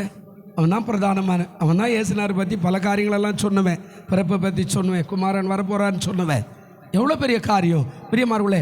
உன்னையே தேவன் அப்படியே உயர்த்த வல்லவராக இருக்கும்போது நீ இருட்டிலேயே வாழணும், இருட்டிலேயே நடக்கணும். எனக்கு ஆண்டவர் கொடுக்க மாட்டேன்ட்டாரு, கேட்டதையே நடக்கலை, ஆமாண்ணா ஜெபம் பண்ண நடக்கலை, அது அப்படி ஆகுது, இது இப்படி ஆகுது, அது இப்படியா போகுது. பைபிளில் ஆண்டவர் உன்னை ஆசீர்வதிக்கு தான் கூப்பிட்டாரே தவிர நீயா தேடி வச்சுக்கிட்டு அதெல்லாம் ஒரு காரியமோ குற்றமெல்லாம் ஆண்டவர் மேலே சொல்ல முடியாது. குற்றமெல்லாம் ஆண்டவர் மேலே கிடையாது, உன் மேலே தான் இருக்கும். அவர் நல்ல தேவன். அல்லேலூயா. அதான் சொல்கிறார், வாங்க நம்ம யாக்கோபின் வம்சத்தாரே வாங்க, நம்ம எல்லாம் சேர்ந்து எங்கே நடக்கலாம்? வெளிச்சத்தில். அதனால தான் சொன்னார், தேவரீர் என் விளக்காயிருக்கிறீர், என் இருளை என்ன பண்ணுவீங்க? மாற்றுவார்.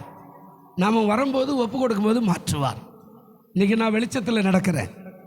ஆமாம், என் குடும்பமே என்னை பார்த்து பொறாமப்படுது. நான் உண்மையை பேசுகிறேன்.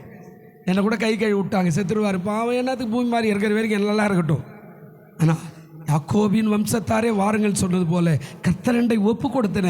அந்த வெளிச்சம் என் மேலே வந்தது, அந்த பிரசன்னம் வந்தது, நோய் நொடிகள் மாறினது, எல்லா உறுப்புகளும் புதுப்பிக்கப்பட்டது, எல்லா உள்ளுறுப்புகள் வெளியுறுப்புகள் எல்லாம் ஆரோக்கியமாக்கப்பட்டது.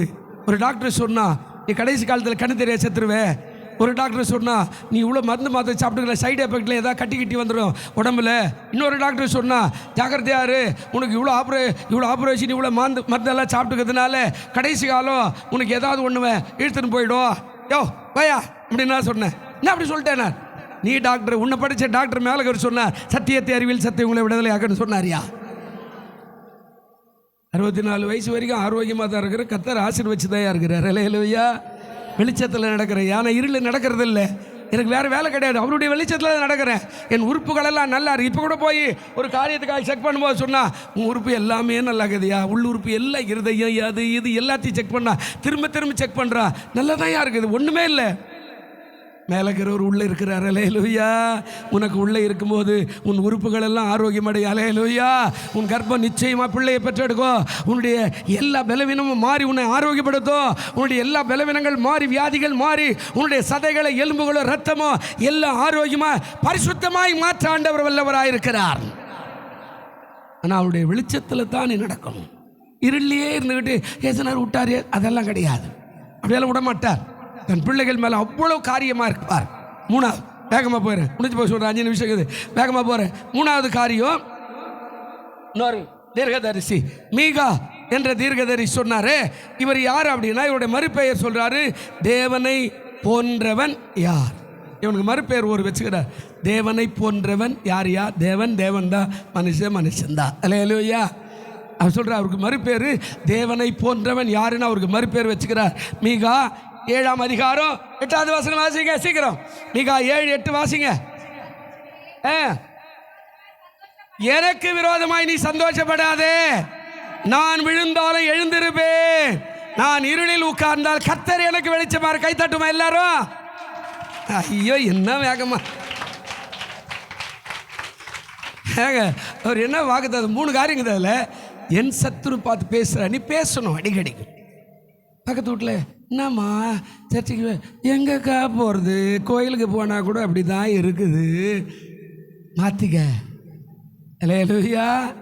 சொல்கிற அடிக்கடிக்கு சத்துரு பார்த்து பேசு, நடந்துக்கிட்டே பேசு. என் சத்துருவே பிசாசே, இங்கே வலிக்குது அங்கே வலிக்குது இங்கே வலிக்குது, கரெக்டு பிசாசே, நான் கவலைப்பட மாட்டேன். ஏன் தெரியுமா? எனக்கு விரோதமாக நீ சந்தோஷப்படாத. உனக்கு வியாதி வந்துச்சு, நீ கோயிலுக்கு போக மாட்டேன். உனக்கு வியாதி வந்துச்சு, நீ கல்யாணம் பண்ணிக்க மாட்டேன். உனக்கு வியாதி வந்துச்சு, அதாக்கும். உனக்கு வியாதி வந்துச்சு, பிள்ளை பிறக்காது. உனக்கு வியாதி வந்துச்சு, உனக்கு இப்படியெல்லாம், அதெல்லாம் சந்தோஷப்படாத. பேசணும். என்ன பேசணும்? அவன் சொல்கிறான், நான் விழுந்தாலும் என்ன பண்ணுவேன்? எழுந்திருப்பேன். அல்லேலூயா. விசுவாசம் இருக்குதா? சொல்லணும் அடிக்கடிக்கு. நான் வியாதி வந்தாலும் திரும்ப எழுந்திருப்பேன், நான் கஷ்டம் வந்தாலும் நான் திரும்ப எழுந்திருப்பேன், எனக்கு போராட்டம் வந்தால் கூட நான் அதில் ஜெயிப்பேன், நான் இந்த மாதிரி சொல்ல வந்தால் கூட அதில் வெற்றி பெறுவேன். எனக்கு அடிக்கடிக்கு சோதனை பாஸ்டருக்கு மூலியமாக தான். நான் படுத்துருக்கும் போது ஒருத்தர் வர, ஐயா சர்ச்செல்லாம் எப்படியா நடத்துவீங்க, யாருக்கா கொடுத்துருவீங்களா? ஏன் இல்லை நீங்கள் அப்படியே 2 பக்கம் டீப்பெல்லாம் தூங்குது, இனிமேல் அவ்வளோதான் போல. யோ நான் உன்ன மாதிரி பேண்ட் சட்டை போட்டுன்னு ஜம்முன்னு பாடுவியா? நீ ஒரு நாள் வந்து பாரியான்னு. என்ன சொல்கிறீங்க? முடியுமா? முடியா. எங்கள் அப்பா ஏசுனார் வல்லவராகிறாரியா? இங்கே தான் சொன்னார். இந்த சார அளவு கட்டில் போட்டுன்னு சொல்ல ஒருத்தர் சொல்கிறார், எப்படிங்க முடியுமா? முடியும். எங்கள் அப்பா என்னோடு இருக்கிறார். சொல்கிறார், நான் விழுந்தாலும் என்ன செய்வேன்? பேசு. அடிக்கடிக்கு இந்த வியாதி என்ன ஒன்றும் பண்ணார். கை வச்சு சோதரம் சோதரம் சோதரம் சோதரம். இலங்கையில் ஒருத்தரை பார்த்தேன். அவர் சொன்னார், ஐயா எனக்கு ஆஞ்சியோ பண்ண சொல்லிட்டாங்க, இருக்கிற சொத்தெல்லாம் விற்று 3 பசங்களுக்கு வச்சுட்டேன். ஆண்டவரே நான் உமக்கு வேணும்னா எனக்கு ஜீவனை கொடு, நான் உமக்கு வேணும்னா என்னை எடுத்துன்னு போயிடுனேன்.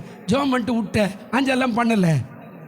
நான் 15 வருஷமாக இப்போ ஊழியத்தை சேர்த்து ஓடிக்கிட்டே இருக்கிறேன். இந்தியாவுக்கு அடிக்கடிக்கு வந்து போகிறேன்றார். அல்லேலூயா. சத்துருக்கிட்ட பேசணும். நான் எழுந்திருப்பையா, யாவன் பேசினாலும் எங்கள் அப்பா என்னோடு இருக்கிறா, என் எலும்பில் இருக்கிறா, என் நரம்பில் இருக்கிறா, என்னை ஆசீர்வதிப்பா, நான் விழமாட்டேன். பேசணும் அடிக்கடிக்கும். பக்கத்து வீட்டுக்காரங்க, ஆமாங்க டாக்டர் சொல்லிட்டாரு, செத்துருன்ட்டாரு, பிள்ளை பிறக்காதுன்ட்டாரு, கல்யாணம் ஆகாதுன்ட்டாரு, அப்புறமா வேற என்ன எல்லாத்தையும் ஒரு பட்டியல் அவர்கிட்ட போயிட்டு என்ன ஆண்டவர் இப்படி விட்டுட்டாராக்கா.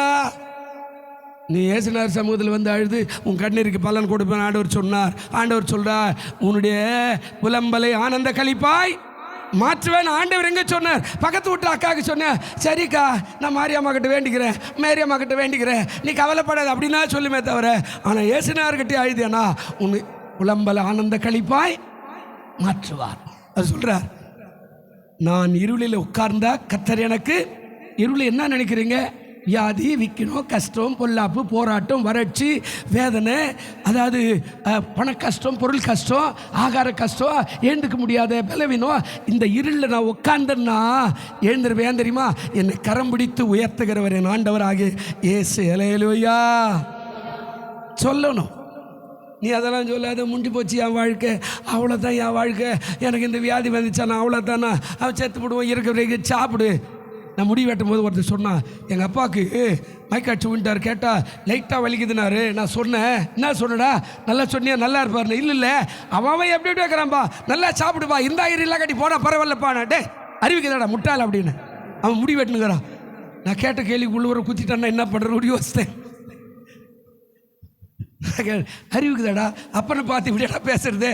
வா நீ பயப்படாதுவா, எந்த ஹாஸ்பிட்டலுனாலும் உன்னை காப்பாற்றுவேன் அப்படி இல்லைடா சொல்லணும். நீ அவன் இண்டு, நீ அப்படி இல்லை சொல்லணும். அதை விட்டுட்டு அவன்லாம் எப்படி விடக்கிறான்பா, நீ நல்லா குடிப்பா, நல்லா சாப்பிடுப்பா, இருந்தா இருக்கட்டும், போனா போட்டுனா எப்படிரா? இன்னைக்கு நிறைய பேர் அப்படி தான் கிறிஸ்து கூட ஆகிட்டோம். அப்படி தானே சகோதரர்கள்? பைபிள் வாசித்தீங்களா இன்னைக்கு? அதெல்லாம் கிடையாது. பைபிளே எடுத்துன்னு வரல, அப்புறம் எங்கேருந்து பைபிள் வாசிக்கிறது? பாருங்க, அவர் சொல்கிறாருங்க, நான் சொன்ன ஃபோன் வாங்கி கொடுறேன் உங்கள் அப்பா கிட்ட போடுறான்னு. அவன் முடி வெட்டுற நீதி ஃபோன் போட்டாப்பா, பாஸ்டர் பேசுகிறாரம்மா இன்மநாத பாஸ்டர், என்ன ஆச்சு உனக்கு? இந்த மாதிரி பயப்படாதியா, நீ திரும்ப வந்து முடி வெட்டுவேன், எனக்கு கர்த்தர் ஒன்று ஆசீர்வதிப்பார், கவலைப்படாத அப்படின்னு சொல்லிட்டு நான் வச்சிட்டேன். சொல்லுங்க வார்த்தை, அவன் உயிர் பிடித்துருவான். பாஸ்டர் சொல்லிட்டாரு நான் நல்லா ஆயிடுவேன், அப்படியே வந்துடுவான் பாருங்க. அப்போ நீ என்ன, ஆமாம்பா என் பக்கத்து வீட்டுக்காரங்க அப்படி ஆயிடுச்சுங்க, அவர் இப்படி ஆயிட்டாரு, அவர் செத்து போயிட்டாரு, நீ எதுக்கும் ஜாக்கிரதையானா? ஜாக்கிரதையாக இருக்கிற கதை வராது. செத்து போனேன்னு சொன்னி அந்த கதை தான் ஞாபகம் வரும். அல்லேலூயா. சொல்றார் மீகா, நான் விழுந்தாலும் எழுந்திருவேன். பாருங்க இப்போ நீதிமொழிகள் 24:16 சீக்கிரம். நீதிமொழிகள் 24:16 சீக்கிரம். என்ன சொல்றாங்க? 24:16. நீதிமான் எத்தனை தரங்க? 16பா. நீதிமான் 7 தரும். நீ நீதிமான பக்கத்தில் இருக்கிற கைப்பிடிச்சு கொள்ளுங்க. நீங்க நீதிமானா? ஐயோ, கையை பிடிக்கவே பயப்படுறாங்களாப்பா. நீ கேளு, நீ நீதிமானா? கையை பிடிச்சி கேளு, நீதிமானா? அட என்னப்பா பக்கத்தில் கை பிடிச்சி கேளியா, நீதிமானா? இதுக்கே கை வரல. ஆண்டவர் சொல்றார், நீதிமான் 7 தரும், விழுந்தால் அவன் என்ன பண்ணுவான்? எழுந்திருப்பான். துன்மார்கரோ தீங்கிலை இடர் உண்டு என்ன செய்வார்கள்? கிடப்பார்கள். ஆனா நீதியா இருக்கிற உன்னை, ஆண்டவருடைய பிள்ளையா இருக்கிற உன்னை திரும்ப திரும்ப திரும்ப திரும்ப எழுந்து நிற்க வச்சு உன்னை ஆசீர்வதிப்பார். அல்லேலூயா. அதனால்தான் மீகா எவ்வளவு பெரிய தீர்க்கதரிசி, இயேசுவின் பிறப்பை வெளிப்படுத்தினவன். இவன் சாதாரண ஆள் இல்லை. மீகா 5ஆம் அதிகாரம் 2வது வசனம் இருக்குதா? மீகா 5ஆம் அதிகாரம் 2வது வசனம் சீக்கிரம் ஒரு 5 நிமிஷம் எடுத்துக்கிறேன். மீகா 5ஆம் அதிகாரம் 2வது வசனம். எப்ராம் எனப்பட்ட பெத்லகேமே, நீ யூதேயாவில் உள்ள ஆயிரங்களுக்குள்ளே சிறியதாயிருந்தோம், இஸ்ரவேலை ஆள போகிறவர் உன்னிடத்திலிருந்து புறப்பட்டு என்னிடத்தில் வருவார். அநாதி நாட்களாய் பூர்வத்தினுடையதாயிருக்கும். நீ சின்ன ஆளு, கொஞ்சம் வேலை, கொஞ்சம் வருமானம், கொஞ்சம் வியாபாரம், கொஞ்சம் படிப்பு, கொஞ்சம் அழகு, கொஞ்சம் அறிவு. அவர் சொல்கிறார், நீ என்னப்பட்ட பெத்லகேமே, நீ யூதாவில் உள்ள எல்லா பாட்டு வந்துக்கோ. சின்ன கிராமம் பெத்லகேம்னா, சின்ன கிராமம். பெத்லகேம்னா அப்பத்தின் வீடு என்று சொல்லப்படுகிறது. பெத்லகேம் என்ற ஆண்டவருடைய வீடு என்று சொல்லப்படுகிறது. பெத்லகேம் என்ற குழந்தை அவதாரம் எடுத்த பிறப்பு அங்கே தான் இருக்குது. அதனால சின்னதாக இருந்தாலும் இஸ்ரவேலை ஆள போகிறவர் எங்கிருந்து வர போறாரு? உன் கையில தான். விசுவாசம் இருந்தா தான் நீ கைத்தட்ட முடியும். அல்லேலூயா. நம்ம சிறியவனா இருந்தாலும் பெரியவனாய் மாற்ற அவரால் தான் முடியும். அல்லேலூயா. ஆமாய்யா, நீ சிறியவனா இருந்தாலும் அவருடைய பிள்ளையா இருந்தா உன்னை பெரியவனாய் மாற்றுவதற்கு அவரால் முடியும். அழகு பார்க்கிறார்.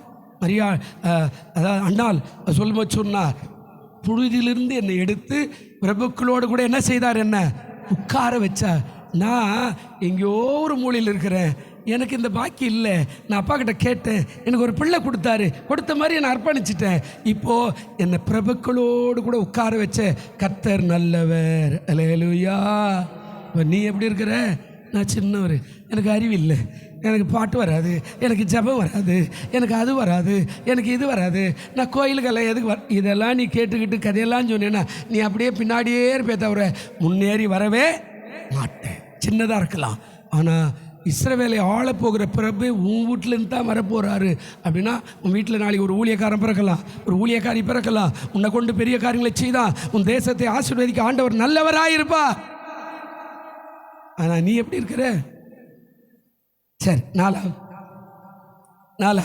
பவுல், அதாவது சிறுமை.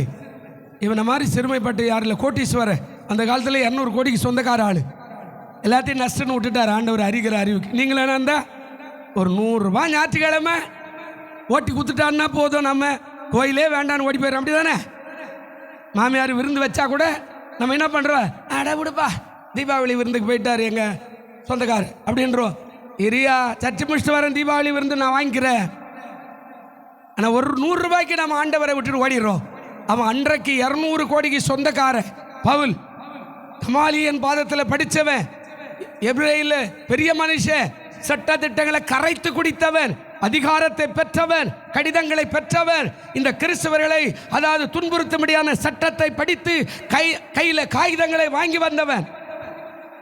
ஆண்டவரை அறியும் போது எல்லாம் நஷ்டன்னு விட்டுட்டு வந்தா கர்த்தர் அவனை 3வது வானவரில் கொண்டு போனார், அபிஷேகம் பண்ணார், கிருபை கொடுத்தாரு.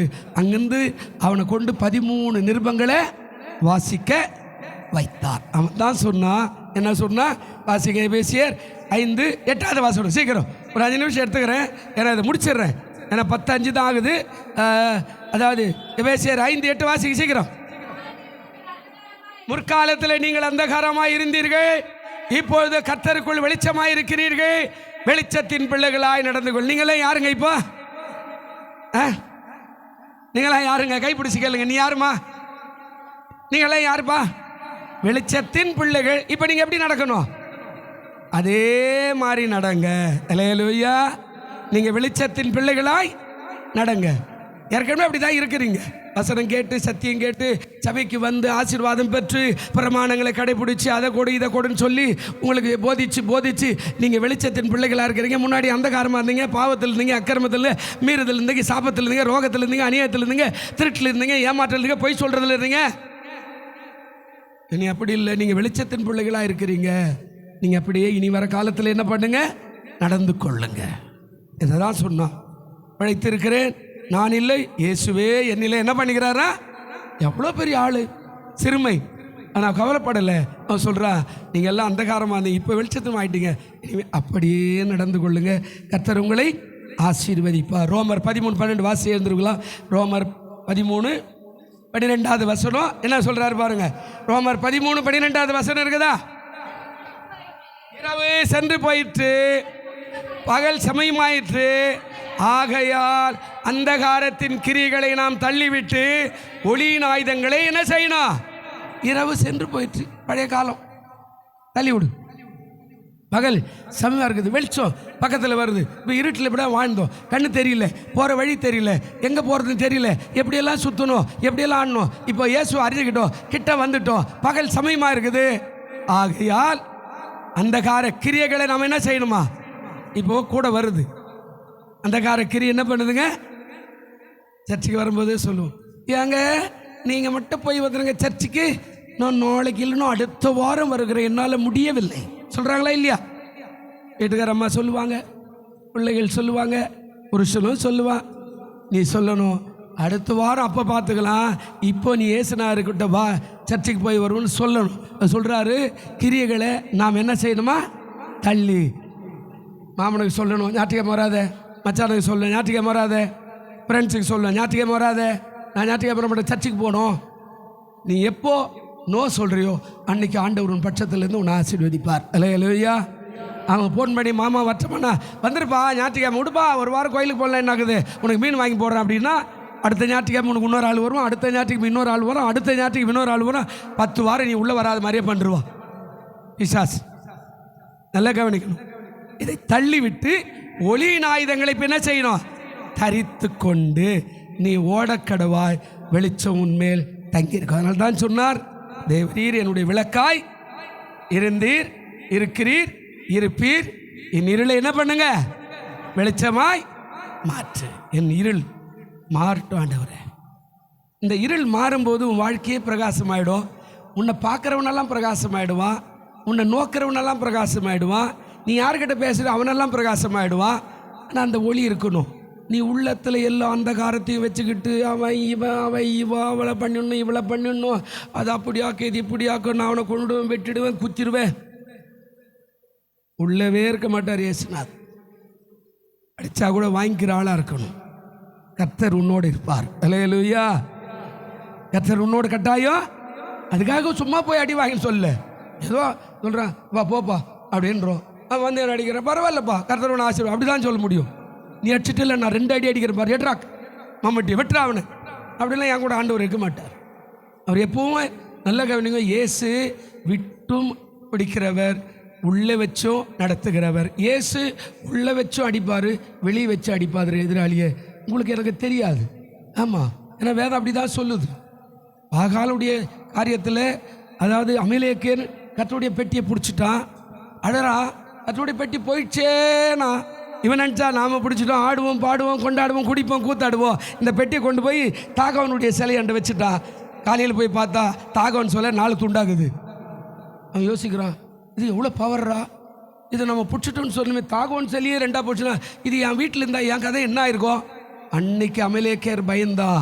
தேவன் வல்லவர், அல்லேலூயா. நீ அமைதியாக தான் இருக்கணும். நீ சரி வாடி சக்காலத்தி பார்த்துக்கலான்னாக்கா அவர் மேலே நின்று என் பிள்ளை நல்லா தான் பேசுது அப்படி தான் பேசினிருப்பார். உனக்காக ஒன்றும் பண்ண மாட்டார். நீ பார்த்துட்டு சோதனம் பண்ணிட்டு போ. அவர் உள்ளே வச்சு அடிப்பார், வெளியே வச்சு அடிப்பார். எல்லாத்தையும் தரமட்டமாகறதுக்கு அவரால் முடியும். அவர் செய்வார். அன்னைக்கு அமலேக்கர் பார்த்தான், இதுக்கு மேலே தாகோன்னு சொல்லியே 4 துண்டா போச்சு. நான் வணங்குற தெய்வமே, இதுக்கு மேலே இந்த பெட்டி இருக்கக்கூடாது. உடனே இஸ்ரவேலுக்கு அனுப்புகிறான். உன் பெட்டியை வந்து தூக்கின்னு போங்கடான்றான். அவனை தூக்கின்னு போகிறதுக்காக என்னென்னோ படி தூக்கின்னு வராங்க. கவனிக்கணும். கர்த்தர் நல்லவர். அவர் வெளிச்சத்தில் உன்னை ஆசீர்வதிப்பார். கண்களை மூடுவோம். நல்ல பிதாவே, தேவரீர் எங்களுடைய விளக்காயிருக்கிறீர்கள். என்னுடைய இருளை வெளிச்சமாய் மாற்றுகிறவர் என்று சொன்னீரே. நாங்கள் இருளில் நடந்து, இந்த வந்திருக்கிற பிள்ளைகளெல்லாம் இருளில் நடந்து ஆண்டவரே வழி தெரியாமல் தவிக்கிறார்களே. தேவனுடைய நாமத்தை மைப்படுத்துவதற்கு வருவதற்கு தடையெல்லாம் பண்ணுகிறார்களே. இந்த இருட்டெல்லாம் மாற்றியவர்கள் வெளிச்சத்தின் பிள்ளைகளாய் நடந்து உம்முடைய பிரசனத்தை பிடித்து நன்மைகளையும் சுதந்திரித்துக் கொள்ள கர்த்தர் கிருபை தரும்படியாய் ஜெபிக்கிறோம். அற்புதங்களை செய்யும். நாமும் மைப்படட்டும், காத்துக்கொள்ளும், வழி நடத்தும், ஆசீர்வதியும். இயேசுவின் நாமத்தில் இதை பார்த்து கொண்டிருக்கிற கேட்டுக்கொண்டிருக்கிற எல்லா பிள்ளைகளையும் ஆசீர்வதியும். இயேசுவின் நாமத்தில் வேண்டிக் கொள்ளுகிறோம் நல்ல பிதாவே. ஆமேன், ஆமேன். எழுந்திருப்போம்.